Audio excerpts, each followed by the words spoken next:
ನನ್ನ all India Congress committee ತಮಿಳುನಾಡಿಗೆ ಉಸ್ತುವಾರಿಯಾಗಿ ನೇಮಕ ಮಾಡಿದರು.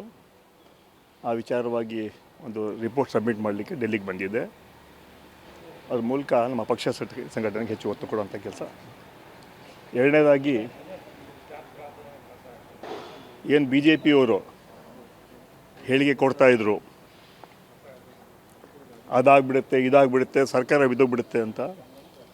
ಇವತ್ತು ಇನ್ನು ಬೆಳಗಿನ ಮುಖ್ಯಮಂತ್ರಿಗಳು ಉಪಮುಖ್ಯಮಂತ್ರಿ ಏನು ಬ್ರೇಕ್ಫಾಸ್ಟ್ ಸಭೆ ಇದೆಲ್ಲ BJP JDSಗೆ ಒಂದು ಕಪಾಳ ಮೋಕ್ಷ ಅಂತ ಹೇಳಬೇಕಾಗ್ತದೆ. ಕಾಂಗ್ರೆಸ್ ಪಕ್ಷ ಯಾವತ್ತೂ ಕೂಡ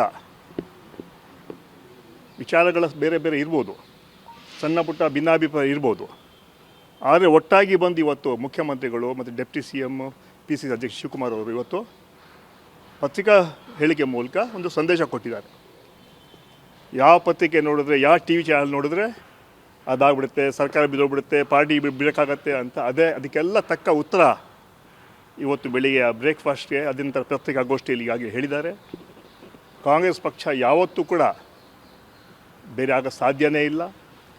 ಒಂದಾಗಿ ನಾವು ಚುನಾವಣೆ 2028ರಲ್ಲಿ ನಾವು ಗೆಲ್ತೀವಿ. ನಾವು ಏನು ಭಾರತೀಯ ಜನತಾ ಪಾರ್ಟಿಯವರು ನಮ್ಮ ಮೇಲೆ ಮಾಡೋಲ್ಲ ಟೀಕೆ ಮಾಡಿದ್ರು. ಯಾವ ರೀತಿ ಅಂತ ಹೇಳಿದ್ರೆ ಪ್ರತಿಯೊಂದು ಹಂತದಲ್ಲಿ ಕಳೆದ 3 ದಿನಗಳಲ್ಲಿ ಟೀಕೆಗಳ ಸುರಿಮಾಳೆ, ಆದರೆ ಅದಕ್ಕೆ ತಕ್ಕ ಉತ್ತರ ಇವತ್ತು ಸಿಕ್ಕಿದೆ.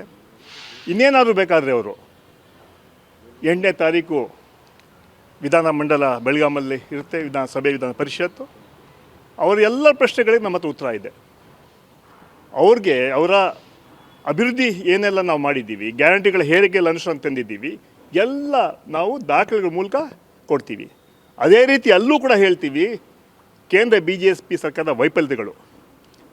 ಪ್ರೈಮ್ ಮಿನಿಸ್ಟರ್ನ ಭೇಟಿ ಮಾಡಿದ್ರು ಕೂಡ ಚೀಫ್ ಮಿನಿಸ್ಟರ್ ಇಲ್ಲಿವರೆಗೂ ಯಾವುದೇ ಒಂದು ಸಹಾಯ ನಮ್ಮ ರಾಜ್ಯ ಸರ್ಕಾರಕ್ಕೆ ಮಾಡ್ತಾ ಇಲ್ಲ.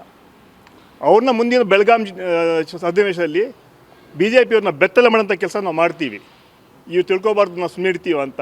ಇವರ BJPಯವರು ಕಳೆದ 11 ವರ್ಷ ಏನು ಮಾಡಿದ್ರು, ಮಾದಾಯಿ ಮೇಕೆದಾಟು ವಿಚಾರವಾಗಿ, ಅದೇ ರೀತಿ ನಮ್ಮ ಹಣ ಬರಬೇಕಾಯಿತು GST ಹಣ, ಇದೆಲ್ಲ ಥರದಲ್ಲಿ ಸಂಪೂರ್ಣವಾಗಿ ನಮ್ಮ BJP ಸರ್ಕಾರ ವಿಫಲವಾಗಿದೆ. 5 ಕೇಂದ್ರ ಮಂತ್ರಿಗಳಿದ್ದಾರೆ, ಪವರ್ಫುಲ್ ಮಿನಿಸ್ಟರ್ಸು. ನಿರ್ಮಲಾ ಸೀತಾರಾಮನ್ ಇದ್ದಾರೆ, ಪ್ರಹ್ಲಾದ್ ಜೋಶಿ ಇದ್ದಾರೆ. ಇವರಲ್ಲಿ ಏನು ಮಾಡ್ತಾ ಇದ್ದಾರೆ? 19 ಜನ MP ಗಳಿದ್ದಾರೆ. ಆ ಹಿನ್ನೆಲೆಯಲ್ಲಿ ಇದನ್ನು ಯಾವ ರೀತಿಯಲ್ಲಿ ಅವರು ರಾಜ್ಯಕ್ಕೆ ಸಹಕಾರ ಮಾಡ್ತಾರೆ, ಇಲ್ಲ ಸಂಪೂರ್ಣ ವಿಫಲವಾಗಿದ್ದಾರೆ. ಎಲ್ಲ ವಿಚಾರಗಳನ್ನು ನಾವು ಹೇಳ್ತೀವಿ. ಆದರೆ ನಾವು ರಾಜಕೀಯ ಮಾಡೋದಿಲ್ಲ. ಈಗ 1ನೇ ತಾರೀಕಿಂದ ಪಾರ್ಲಿಮೆಂಟ್ ನಡೀತಾ ಇದೆ.